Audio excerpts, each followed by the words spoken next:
Shahabuddin and this is our channel science Gyan. So basically हमारा आज का टॉपिक है ozone layer.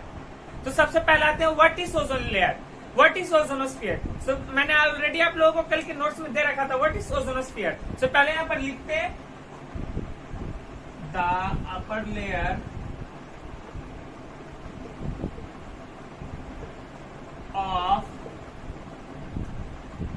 of stratosphere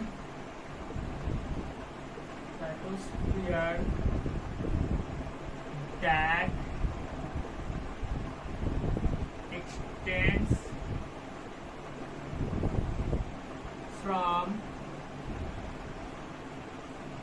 from 16 kilometer to 30 kilometer where the concentration of ozone gas is very high is called ozone layer. So basically है क्या, the upper layer of stratosphere that extends from 16 km to 30 km where the concentration of ozone gas is very high is called ozone layer. So basically ये stratosphere का upper layer है। upper layer कितना range में, 16 kilometre से लेकर 30 kilometre का range में, जहां पर ओजोन गैस का कंसेंट्रेशन सबसे हाई होता है, वही रीजन में हम लोग का ओजोन लेयर लाई करता है। ओके, सो इसके कुछ पॉइंट्स आप लोग नोट कर लीजिए। मैं ऑलरेडी आप लोग को जो लिख रहा हूं यहाँ पर वो नोट्स के फॉर्म में दे दूंगा। सो पहले पॉइंट्स टू बी नोटेड में 90% of ozone is found in stratosphere. Found in stratosphere. So guys, आप लोग इस पॉइंट को नोट कर लीजिए, 90% of ozone gas is found in stratosphere. Yes, basically stratosphere में जब हम लोग ओजोन लाई करते हैं तो यहाँ पर 90% टोटल ओजोन का लाई करता है। तो आप लोग पूछेंगे कि ओजोन जब स्ट्रेटोस्फीयर में है 90% की क्यों, सिर्फ 100 क्यों नहीं। सो बेसिकली ओजोन कुछ हम लोग का ट्रोपोस्फीयर में भी पाया जाता है, बट ओजोन का ट्रोपोस्फीयर में होना हार्मफुल है एज कम्पेयर टू स्ट्रेटोस्फीयर में है तो वो बहुत अच्छा बात है, लेकिन ट्रोपोस्फीयर में जब आता है तो ये हार्मफुल है हम लोगों के लिए। और ये सब बातें मैं आप लोगों को नोट्स में एक्सप्लेन करूंगा। एक्चुअली मैं आप लोगों को जो नोट्स दे रहा हूँ, मैं आप लोगों को दो वीडियो, जैसे कि कल का लेक्चर 1 और आज का लेक्चर 2। लेक्चर में मैं आप लोगों को सिर्फ कॉन्सेप्ट मोस्टली समझाऊंगा, उसके बाद जो नोट्स है, नोट्स में काफी सारे एप्लीकेशन है, तो मैं वो सारे एप्लीकेशन पे एक पर्टिकुलर वीडियो बनाऊंगा। मैं कल का लेक्चर और आज का लेक्चर ये दोनों पे एक वीडियो बनाऊंगा, और आज आप लोगों को अराउंड 3 PM to 4 PM में आप लोगों को वो लेक्चर मिल जाएगा। ठीक है, तो ये आप लोग नोट कर लीजिए। और एक चीज, O3 acts as a natural sunscreen. O3 acts as a natural sunscreen. सो ये बेसिकली हम लोगों को सन का हार्मफुल यूवी रेस से बचाता है। और हम लोग समर्स में सनस्क्रीन क्यों लगाते हैं, ताकि हम लोग सन का आने वाले इंटेंस रेस से बच के हम लोग का स्किन जो है वो डैमेज ना हो, स्किन कैंसर वगैरह ना हो। सो बेसिकली ओजोन पे हम लोग का नेचुरल सनस्क्रीन का काम करता है। बेसिकली इस तरीके के क्वेश्चंस एग्जाम में आ सकते हैं आप लोगों के। सो अब बात है कि ओजोन फॉर्म कैसे होता है, हाउ इज ओजोन फॉर्म, आप लोगों को किस तरीके के क्वेश्चंस आते हैं।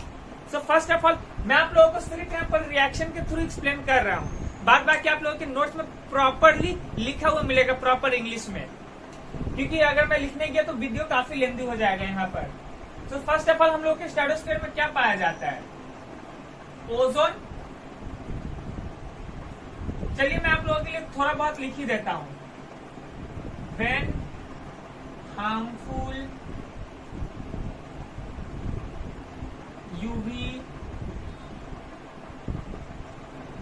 UV rays means ultraviolet rays, जो कि सन से निकलता है। When harmful UV rays of higher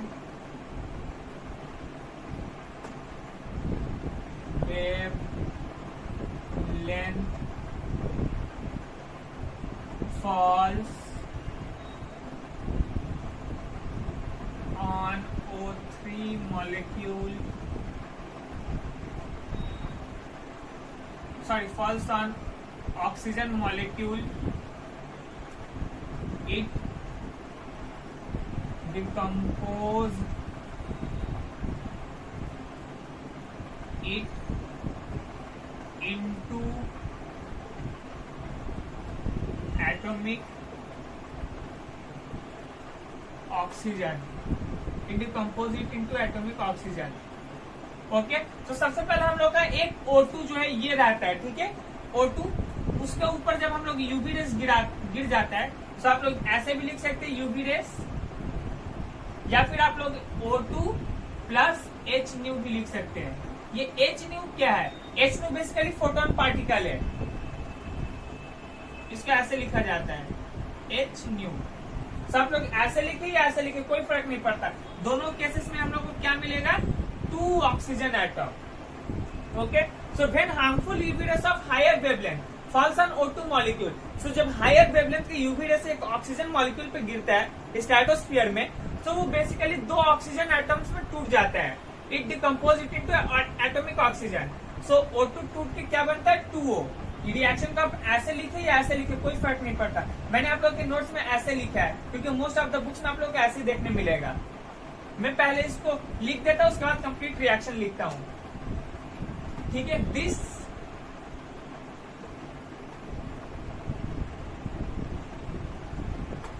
atomic oxygen further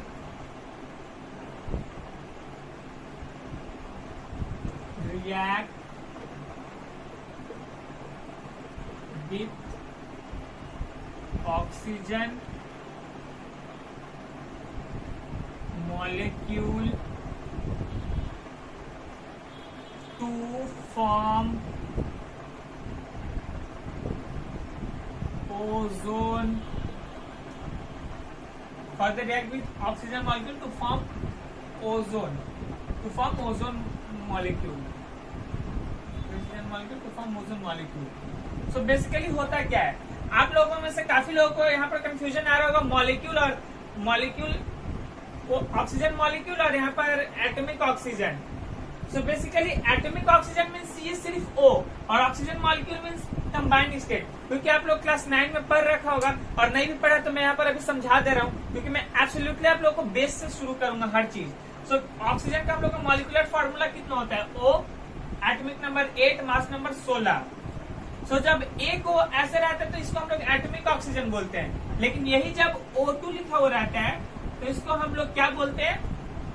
oxygen molecule. क्योंकि आप लोग ऑलरेडी क्लास 7 में शायद पढ़ रखे होंगे कि ऑक्सीजन डायटोमिक होता है. डायटोमिक मतलब कि ये 2 एटम से मिलके बनता है. O प्लस O मिलके हम लोग का O2 बनाता है.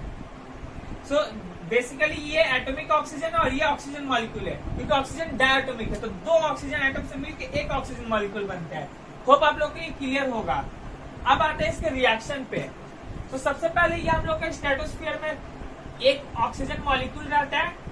जब ऑक्सीजन मॉलिक्यूल रिएक्ट करता है फोटोन के साथ, दैट इज H न्यू, तो हम लोग का 2 ऑक्सीजन एटम्स बनता है, ठीक है. अब आप लोग पूछेंगे ये O2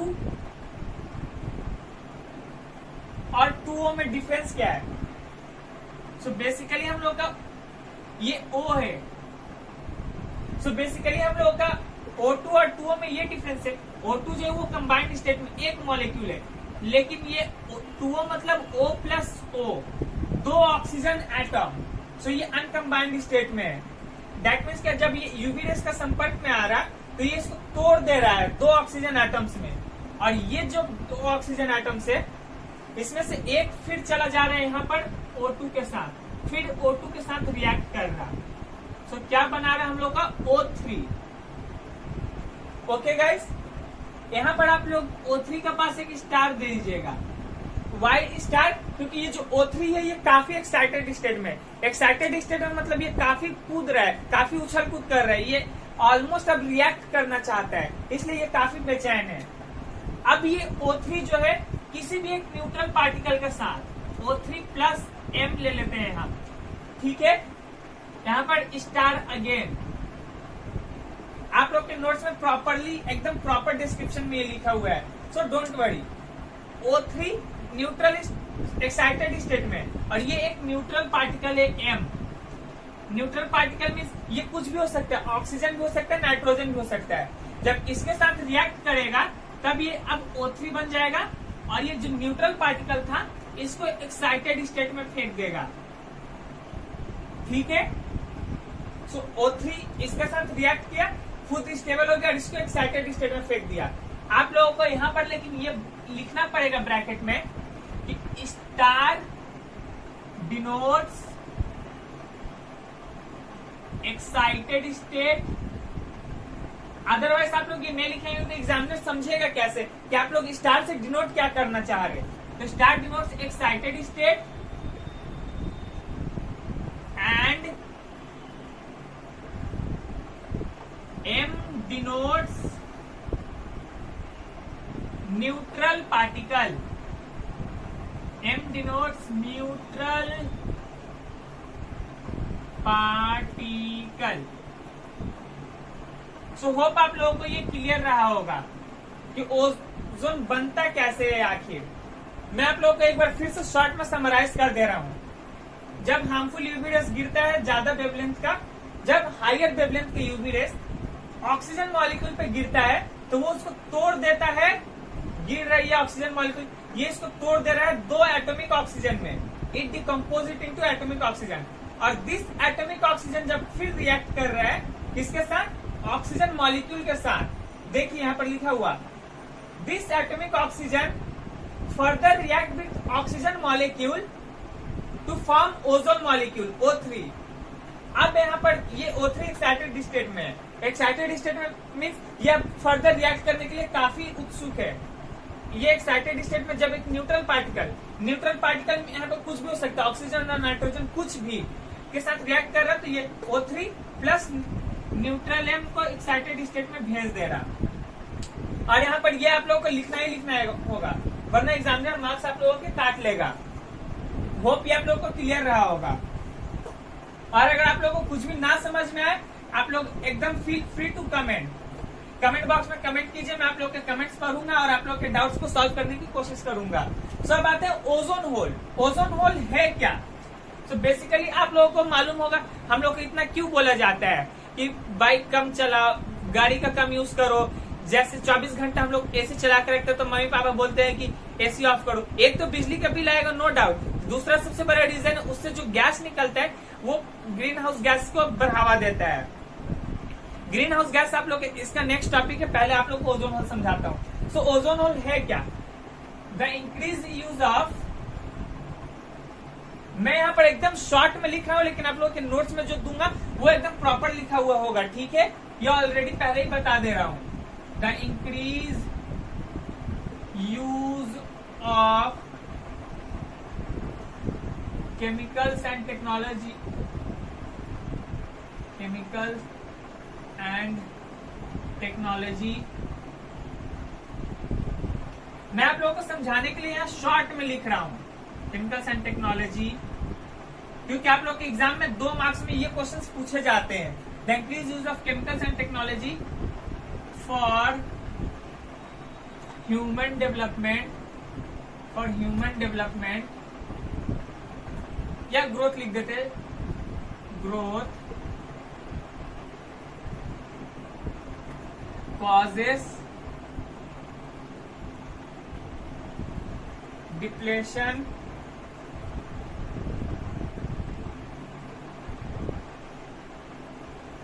ये लिख दे रहे, result in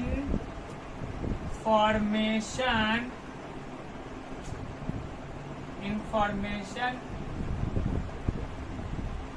of holes in certain regions of stratosphere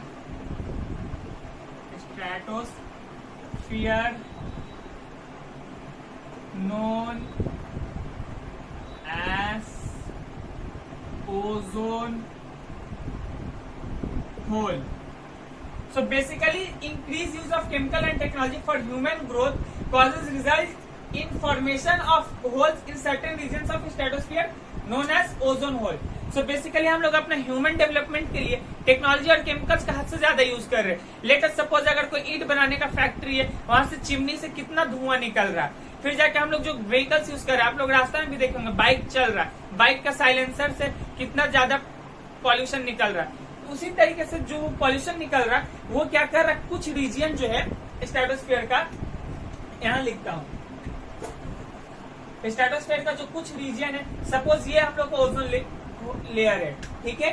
stratosphere का कुछ रीजन में ये जो ओजोन लेयर है क्या कर रहा है, ये बेसिकली यहां पर होल कर दे रहा है. अब आप लोग पूछेंगे ये होल इतना प्रिडोमिनेंट है. सो बेसिकली इस तरीके से नहीं करता है, ये कोई एकदम पर्टिकुलर चीज नहीं है जिसको ऐसे काट दे पूरा होल, ऐसा नहीं है. बेसिकली ये गैसियस लेयर है जिस तरीके, ठीक है. तो आप लोग देखे होंगे, आप लोग के मम्मी पापा बोलते होंगे कि उन लोगों के टाइम में जब वो लोग छोटे थे तो इतना ज्यादा धूप नहीं होता था, इतना गर्मी नहीं होता था. सो बेसिकली क्यों नहीं होता था, क्योंकि उन लोग के टाइम में पॉल्यूशन कम था, ओजोन लेयर सही था, इसलिए इतना कुछ नहीं होता था. आज के डेट में हम लोग को काफी ज्यादा स्किन डिजीजेस देखने मिलते हैं. क्यों? क्योंकि हम लोग को ओजोन डिप्लेट कर रहा है. इतना ज्यादा हम लोग केमिकल्स और टेक्नोलॉजीज का यूज कर रहे हैं कि हम लोग को ओजोन लेयर जो है कुछ रीजन्स में उसमें कुछ होल्स हो जा रहे हैं. होल्स मतलब वो डिप्लेट कर रहा है, उसका डेंसिटी कम हो रहा है, जिस वजह से हम लोग को ज्यादा गर्मी और फील होता है. बाहर हम लोग ज्यादा तेज धूप में निकलते तो स्किन जलने लगता है. आप लोग काफी बार ये फील किए होंगे. तो बेसिकली यही ओजोन होल है. होप कि आप लोग को समझ में आया होगा. अगर कोई भी डाउट हो तो आप लोग कमेंट सेक्शन में कमेंट कर सकते हैं. हमारा अगला टॉपिक है harmful effects of ozone depletion, ozone layer depletion. So ozone layer deplete हो जाएगा, दैट इज ओजोन खत्म हो जाएगा या ओजोन डिप्लेट हो जाएगा, तो होगा क्या. सो बेसिकली होगा ये कि ज्यादातर जो हार्मफुल यूवी रेस है जो सन से आ रहा है, पहले तो ओजोन अब्सॉर्ब कर ले रहा, लेकिन अगर ओजोन लेयर, ये हम लोग का ओजोन लेयर है, ठीक है. अगर ओजोन डिप्लेट कर रहा मतलब कि पहले अगर मान लीजिए ये 4 लाइन था, एग्जांपल के लिए बस लिख रहा हूं, ऐसा होता नहीं है कि लाइंस वगैरह है. पहले अगर 4 लाइन था तो वो हीट आते आते यहाँ तक बहुत कम हो जाता था. 4 लाइन को पेनिट्रेट करते करते इसका पावर बहुत कम हो जाता था. लेकिन अब अगर मान लीजिए ये डेंसिटी आधा हो गया पहले से, तो अब तो 2 लाइन बचा. 2 लाइन उतना एब्जॉर्ब नहीं करेगा जितना 4 करता था. तो इस वजह से हम लोग का जो ज्यादा हीट अर्थ पे आएगा, ठीक है. तो अब ओजोन लेयर डिप्लेट कर जाएगा तो होगा क्या. बेसिकली हम लोगों को पहला पॉइंट है, स्किन कैंसर कर सकता है. आप लोगों के नोट्स में प्रॉपर एकदम पॉइंट वाइज करके प्रॉपर इंग्लिश में लिखा हुआ है. ये एक्सप्लेनेशन के टर्म में मैं सिर्फ लिख रहा हूँ. It causes skin cancer, it causes skin cancer. ये हम लोग का स्किन कैंसर कर सकता है. दूसरा पॉइंट है हम लोग का, it melts glacial ice, it melts glacial ice. अब आप लोग बोलेंगे ग्लेशियल आइस का मेल्ट होने से क्या होगा. सो बेसिकली ग्लेशियल आइस जो है वो मेल्ट होगा तो सी लेवल जो है वो बढ़ेगा पानी का. और वो अगर सी लेवल बढ़ेगा तो जो कोस्टल एरिया है, लाइक हम लोग का सुंदरबन आप लोग सुने होंगे कि कुछ हिस्सा धीरे धीरे डूब रहा है. क्यों हो रहा. वेनिस जो है, वेनिस इतना खूबसूरत शहर है वर्ल्ड का, हद से ज्यादा मोस्ट ब्यूटी, जो बोलते हैं ना कि beauty in the first sight, वो है वेनिस. लेकिन वेनिस भी धीरे धीरे डूब रहा है. आखिर ऐसा क्यों हो रहा. सो बेसिकली हम लोग का जो सी लेवल है, सी लेवल ऊपर उठते जा रहा. और ये हम लोग के यहाँ नहीं मालूम चल रहा, लेकिन जो कोस्टल एरिया है वहां पर मालूम चल रहा. ये क्यों हो रहा है, सी लेवल क्यों इंक्रीज कर रहा. जो ग्लेशियल आइस है, ग्लेशियल आइस मेल्ट कर रहा है. ग्लेशियल आइस का मेल्ट होने से सी लेवल बढ़ रहा. सी लेवल का बढ़ने से जो वो एरिया से जो समुद्री सीमा से लगा हुआ है वो धीरे धीरे धीरे डूब रहा है. हमारा थर्ड पॉइंट है, it causes premature cataract, it causes premature cataract. अब आप लोग बोलेंगे ये कैटरैक्ट क्या है. कैटरैक्ट ऑलरेडी आप लोगों ने बायोलॉजी में पढ़ रखा है, आई पोर्शन में, आप लोगों के पहले चैप्टर में है. लेकिन मैं फिर भी आप लोगों को बताता हूँ कैटरैक्ट है क्या. बेसिकली आप लोग सुने होंगे मोतियाबिंद नाम का आई प्रॉब्लम, जो कि हम लोग के बूढ़े बुजुर्गों को होता है। आप लोग अपने मम्मी पापा से सुने होंगे या किसी को हुआ होगा, दादा दादी नाना नानी को। सो ये होता क्या है मोतियाबिंद? सो बेसिकली ये मान लीजिए हम लोग का आई है, आई में हम लोग का एक लेंस होता है। आप लोग पढ़े होंगे कॉर्निया, आइरिस, लेंस, प्यूपिल, ये सब। सो जो लेंस होता है, लेंस पे एक लेयर जम जाता है। अब आप लोग बोलेंगे कैसा लेयर? तो दूध पे जैसा छाली जम जाता है ना, वैसी टाइप का एक लेयर होता है कैटरेक्ट, वो आई पे जम जाता है, जिस वजह से धुंधला धुंधला दिखने लगता है। सो यूवी रेस, सो अगर ओजोन डिप्लेट होगा तो उसका हार्मफुल इफेक्ट्स में ये भी आता है, ये हम लोग को कैटरेक्ट करता है। सो आप लोग का यहीं तक ये टॉपिक था ओजोन। और आप लोग का जो नोट्स है, नोट्स में और भी बहुत सारे चीज है, तो मैं आप लोग को लेक्चर 1 और लेक्चर 2 के सारे नोट्स जो है एक प्रॉपर अपने पास एक प्रेजेंटेशन बनाऊंगा और उसमें आप लोग को पूरा नोट्स एक्सप्लेन करूंगा अलग वीडियो में। सो ये हो गया। अब आते हैं हमारा अगले टॉपिक पे, जो कि है green house effect. Green house effect. अब आप लोगों में से काफी सारे लोग ये सोच रहे होंगे क्या ये कोई हरा कलर का घर है?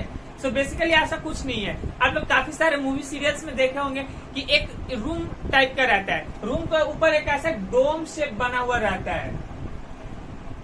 Let me draw it properly. ऐसा एक डोम शेप स्ट्रक्चर बना हुआ रहता है एक रूम के ऊपर, ठीक है। और उस रूम में हम लोग आर्टिफिशियल सनलाइट प्रोड्यूस करते हैं। अब ये आर्टिफिशियल सनलाइट कैसे प्रोड्यूस करते हैं? आज के मॉडर्न टेक्नोलॉजी में काफी सारे ऐसे लाइट्स हैं जो कि सन का जितना ही हम लोग का मतलब ये दे सकते हैं, हीट प्रोड्यूस कर सकते हैं उन लाइट्स को जलाने से। तो बेसिकली होता ये है, यहाँ पर उस तरीके के काफी सारे लाइट्स लगा दिए जाते हैं इस डोम में, और वहां से जो गर्मी निकलता है वो एग्जैक्ट उसका जो लाइट होता है, वो लाइट और प्लस वो हीट ऑलमोस्ट सिमिलर होता है हम लोग का सन जितना। जिस वजह से हम लोग बेसिकली करते क्या ग्रीन हाउस में? ग्रीन हाउस में हम लोग सब्जी वगैरह उगाते हैं, हम लोग प्लांटेशन वगैरह करते हैं। बहुत सारे अलग अलग कंट्रीज लाइक ऑस्ट्रेलिया, अमेरिका, इन सभी देशों में ग्रीन हाउस को यूज किया जाता है सब्जी वगैरह उगाने के लिए। हम लोग जैसे इंडिया में नॉर्मल खेत में होते हैं, वहां पर ग्रीन हाउस में ये सब किया जाता है, क्योंकि वहां का टेम्परेचर उस हिसाब से नहीं है कि सब्जी वगैरह उगाया जा सके। सो बेसिकली ग्रीन हाउस में फार्मिंग होता है।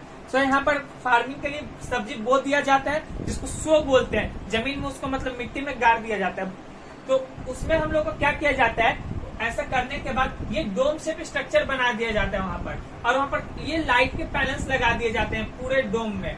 और इनसे निकलने वाला लाइट रेस जो है वो उतना ही वेवलेंथ का होता है। वेवलेंथ मतलब उतना ही रोशनी देता है जितना सन रेस देता है, और हीट भी एग्जैक्ट उतना ही अमाउंट में प्रोड्यूस करता है, जिस वजह से हम लोग आर्टिफिशियली सब्जी वगैरह को ग्रो कर पाते हैं। होप आप लोगों को क्लियर रहा होगा ये कॉन्सेप्ट ग्रीन हाउस इफेक्ट है क्या।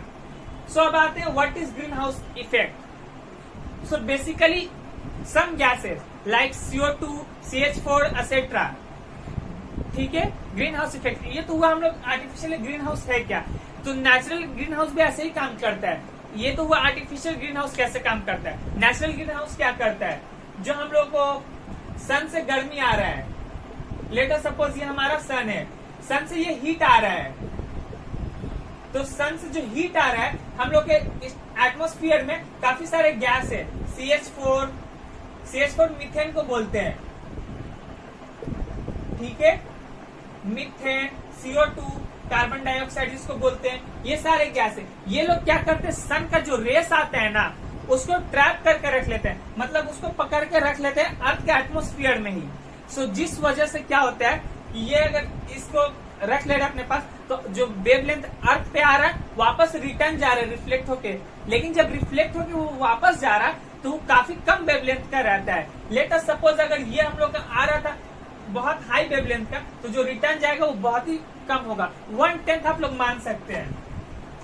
एग्जाम्पल के लिए मान लीजिए अगर सन से जो लाइट आ रहा, हम एग्जाम्पल के लिए दे रहे हैं, एक्चुअल में ये काम वेवलेंथ में होता है। मान लीजिए यहाँ से जो लाइट आ रहा है, ठीक है, वो मेरा अगर एक लाइट आ रहा है यहाँ से सन से, तो ये जो ग्रीन हाउस गैसेस है लाइक CH4, मान लीजिए 10 लाइट आ रहा है यहाँ से सन से, ठीक है, जस्ट एज्यूम करने के लिए बोले। सो जब आ रहा है तो CH4, CO2 ये सब जो गैसेस है इसको एब्जॉर्ब कर ले रहा है अपने पास। तो जब जा रहा है तो ये 1/10 भी नहीं, 1/10 के बराबर इसको रिलीज कर रहा है वापस। तो जितना आ रहा है उसका ऑलमोस्ट 100 टाइम्स कम रिटर्न जा रहा है। सो ये जस्ट एग्जांपल था समझाने के लिए। एक्चुअल में ये वेवलेंथ में आता है और वेवलेंथ में जाता है। सो जब लाइट पढ़ाऊंगा तब आप लोग को वेवलेंथ वगैरह पूरा समझाऊंगा, ठीक है। सो ये था green house effect. So green house effect basically जब वो सन का रेस को स्टोर करता है तो उससे गर्मी बढ़ता है अर्थ के एटमोस्फियर पे, जिस वजह से हम लोग आराम से रह पाते हैं, जिंदा रह पाते हैं। अब आप लोग बोलेंगे ग्रीन हाउस इफेक्ट नहीं होता तो अच्छा है ना, कितना ठंडा होता चारों तरफ, एकदम साइबेरिया जैसा माहौल होता, स्विट्जरलैंड जैसे यहाँ पर बर्फ गिर रहा होता। सो बेसिकली वैसा नहीं है।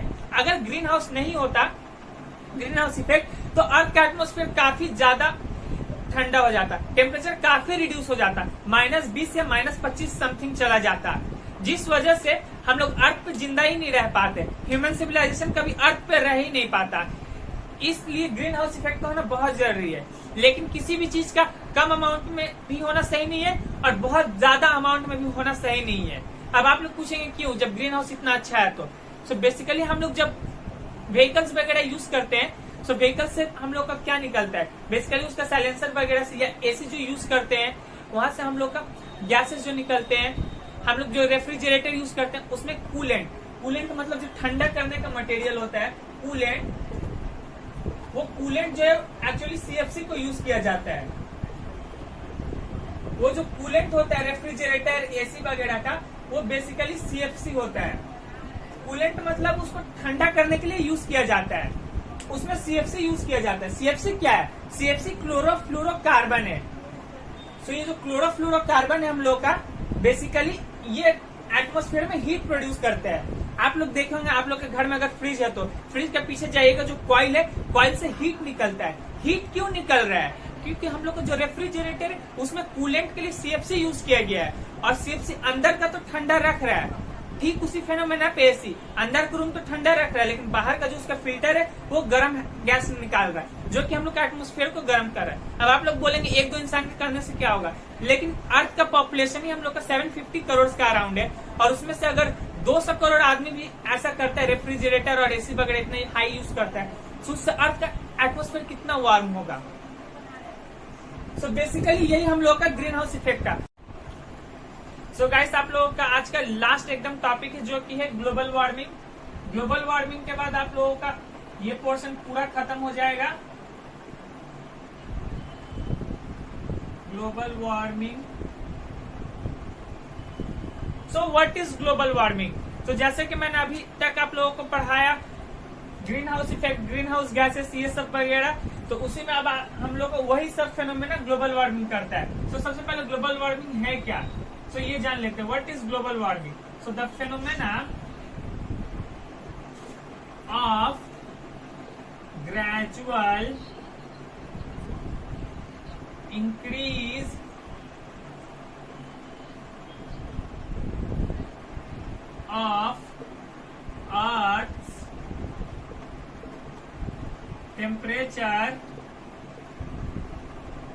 of Earth's temperature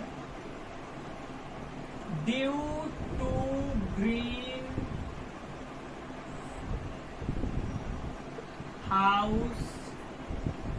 gases.